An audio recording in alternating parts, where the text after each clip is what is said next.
네, 안녕하십니까. 오늘은 곧 중학교 2학년 아이들의 문제를 갖고 왔는데, 중학교 2학년 아이들의 이 문제는, 어제랑 똑같이 시험 문제에 나올 만한 문제들로 갖고 왔다고 생각을 하는데, 이렇게 문제를 줄인 이유는, 오늘 선생님이랑 수업을 했던 아이들이 모른다라고 질문을 했던 문제입니다. 설명을 했던 문제들이고요. 그 문제들을 몇 개만 추려서 갖고 왔습니다. 처음에는 조금 쉽고요. 나중에는 어렵습니다. 그렇지는 않습니다. 그냥 중학교 2학년 아이들이 하는 문제들이기 때문에 난이도는 그렇게 어렵지는 않으니까 한번 보시면 될 것 같고요.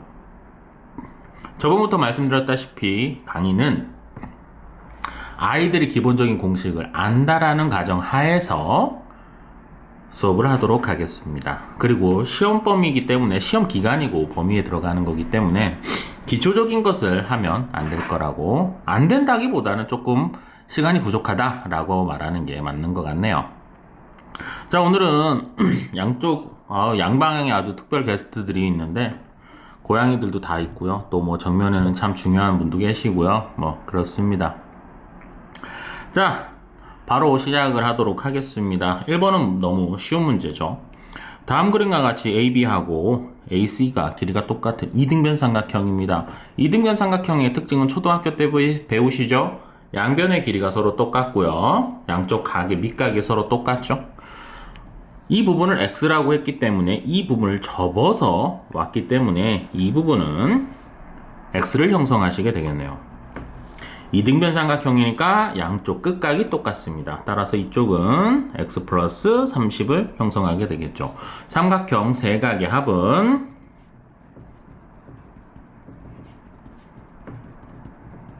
180을 형성하시게 되니까 3x 플러스 60은 180. 따라서 3x는 120, x는 40입니다. 이런 식으로 충분히 계산은 빠르게 하실 수 있으십니다. 그러니 중학교 2학년의 수학은 그렇게 어렵다라고 생각을 하지 마시고요. 충분히 하실 수 있는 난이도입니다. 그리고 시험 문제들이기 때문에 속도를 조금 높여서 합니다. 그 정도는 이해를 조금 해주시기 바라고요. 자, 두 번째 문제입니다. 자, 삼각형이고요. 외심입니다. 외심은 바깥 외자를 쓰죠. 삼각형 바깥에 원이 있다 라는 말이 되겠습니다.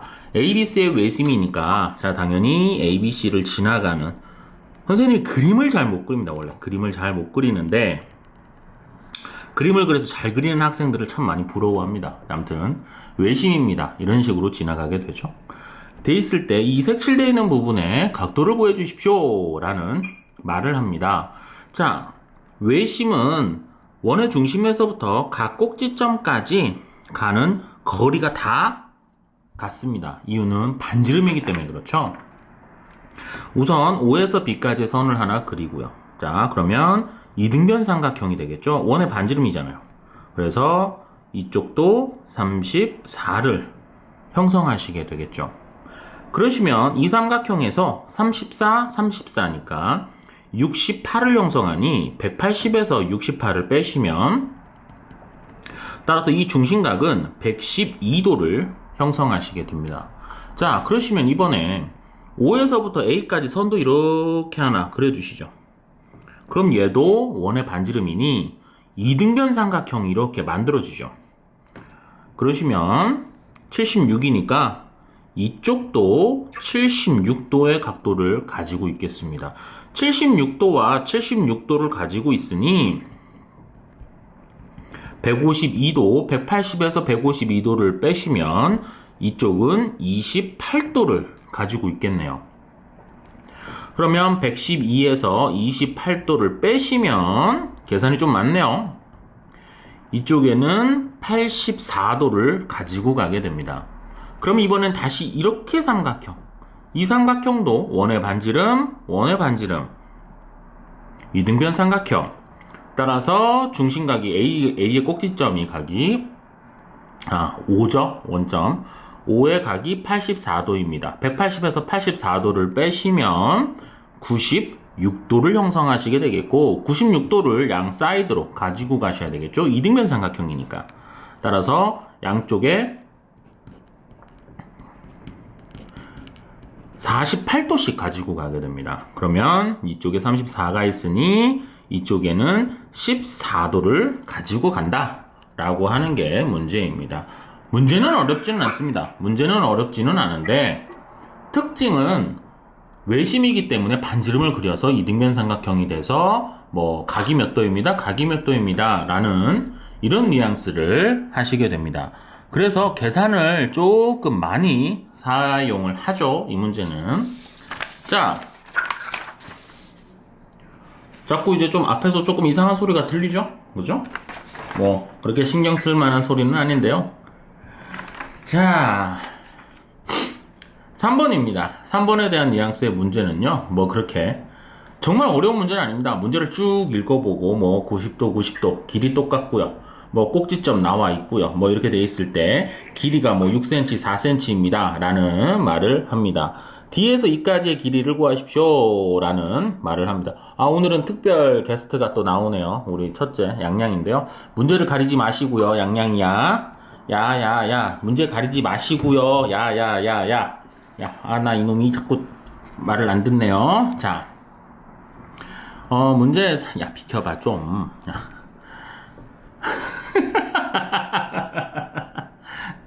자, D2의 길이를 구하세요. 그러니까 요 D2의 길이를 구하세요. 이런 뉘앙스죠.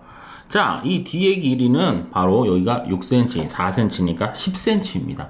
끝입니다. 원래 이렇게 문제의 모양새를 보시고 하시면 되는데요. 왜 그렇게 되는지 한번 설명을 해드리도록 하죠. 이 삼각형에서 이쪽에 있는 각도를 A라고 두고요. 이쪽에 있는 각도를 B라고 둘게요. 그러면 삼각형에서 90도가 있었기 때문에 A 플러스 B는 90도입니다. A 플러스 B는 90도를 형성하시게 된다 라는 말이 되겠죠. 일자평은 180입니다. 일자평은 180이고 90을 갖고 있고요. 그럼 양 사이드를 더했을 때 90이 돼야 되는데 한쪽에 A를 갖고 있으니 양양아 가리지 말고 A를 갖고 있으니까 요 반대쪽도 B를 갖고 있어야지 A 플러스 B는 90입니다. 그러시면 요 삼각형을 보시면 90도 B 그러니 여기는 A의 각도를 이런 식으로 갖고 있겠죠. 그러시면 여러분들 보시면 두 삼각형은 합동이죠. 서로 직각이 있고요. 빗변의 길이가 똑같고요. 각도가 똑같으니까 R, H, A 합동입니다. 합동이니 당연히 4cm니까 이 부분도 4cm. 6cm니까 이 부분도 6cm. 따라서 총 길이는 10cm. 이런 느낌이 되겠죠. 쉬운 문제 중에 한 문제인데요. 아이들이 모양새를 조금 외우면 되는데 게으른 건지 잘 안 외우네요. 자, 이런 문제입니다. 양양아 가리지 마라. 첫째, 자, 오늘은 특별 출연이 좀 잦네요. 자, 문제를 양양이가 가리고는 있는데요. 어떻게 푸는지 정도는 알고 있기 때문에 그냥 그림을 보면서 하도록 할까요? 42도고요. 원에서부터 각 변의 수직입니다. 그리고 각의 2등분선입니다. 2등분선에가 5인데 여기에 선분을 수직으로 내렸을 때 외곽을 2등분으로 쪼개겠습니다 라고 했을 때 여기 이 부분에 각도가 얼마냐? 이런 뉘앙스를 띄우고 있는 문제입니다. 자, 이런 뉘앙스는 대체적으로 이렇게 원의 중심이라고 하기보다는 여기에서부터 선분을 수직으로 이렇게 하나를 끊어주시면 됩니다. 그러시면 이 두 개의 삼각형을 보시면 됩니다. 90도 똑같고요. 빗변을 공통으로 사용하고요. 각도가 서로 똑같으니까 R, H, A 합동입니다. 따라서 각도 똑같고요. 뭐 길이도 똑같고요. 뭐 이런 느낌을 형성하시게 되죠. 따라서 여기가 A 각도 이런 느낌으로 표현할 수가 있겠죠. 그 다음에 밑에 문제도 또 비슷한 뉘앙스의 문제입니다. 당연히 이렇게 끊었기 때문에 여기도 똑같죠. 여기도 똑같죠.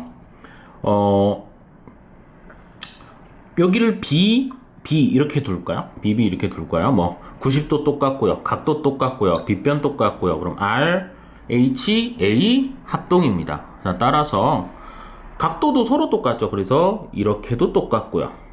이렇게도 똑같고요. 이런 느낌이 되겠죠. 여기 AA, BB 이렇게 썼지만 굳이 필요는 없는데요.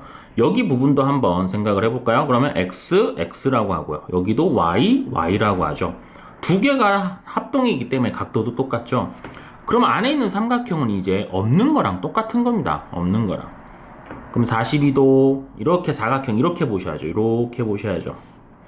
42도 여기 90도 여기 중심각인 X 2개 Y도 2개 밑에 있는 90도를 더하시면 사각형이니까 360을 형성하도록 합니다. 양양이가 다 가리고 있네요. 자, 그래서 90, 90 더하시면 180, 180에서 42를 더하시니까 222 플러스 2x 플러스 2y는 360 2x 플러스 2y는 360에서 222를 빼니까 138 2로 양변을 나눠주셔야 되죠. 따라서 x 플러스 y는 얼마죠? 69죠. 네, 69네요. 따라서 A, O, C를 의미하는 이 부분 x 플러스 y의 부분 크기는 69 이런 느낌을 보이도록 하겠습니다. 뭐 그렇게 어렵지는 않으니까 여러분들 계산이 충분히 가능할 것 같습니다. 수직으로 끊어서 합동 찾아내시는 게 포인트입니다. 자, 그 다음 문제죠. 중학교 1학년 아이들이 문제를 풀 때 정다각형의 내각의 총합을 구하는 공식을 배웁니다. 정다각형의 내각의 총합을 구하는 공식은 180 곱하기 n-2입니다. 그래서 n에다가 3을 집어넣으시면 180에서 1 곱하니까 180. 사각형이면 n에다 4를 집어넣으시기 때문에 180 곱하기 2, 그래서 360. 이런 느낌을 보이죠. 자, 따라서 오각형입니다. 오각형이기 때문에 n에다가 5를 집어넣죠. 180에서 3을 곱하시면 되니까 당연히 540입니다. 정오각형, 한마디로 오각형의 전체적인 내각은 540도입니다. 정오각형이기 때문에 안에 있는 내각의 길이가 다 같죠. 그렇기 때문에 하나의 내각을 구하시려면 전체 내각을 n각형으로 나눠주시면 됩니다. 따라서 정오각형은 한 내각의 크기는 108도를 형성한다 라고 아시면 됩니다. 중학교 1학년 때 배우는 내용입니다. 자, 어찌됐건 색칠한 있는 부분을 생각하십시오. 구하십시오 라고 돼 있죠.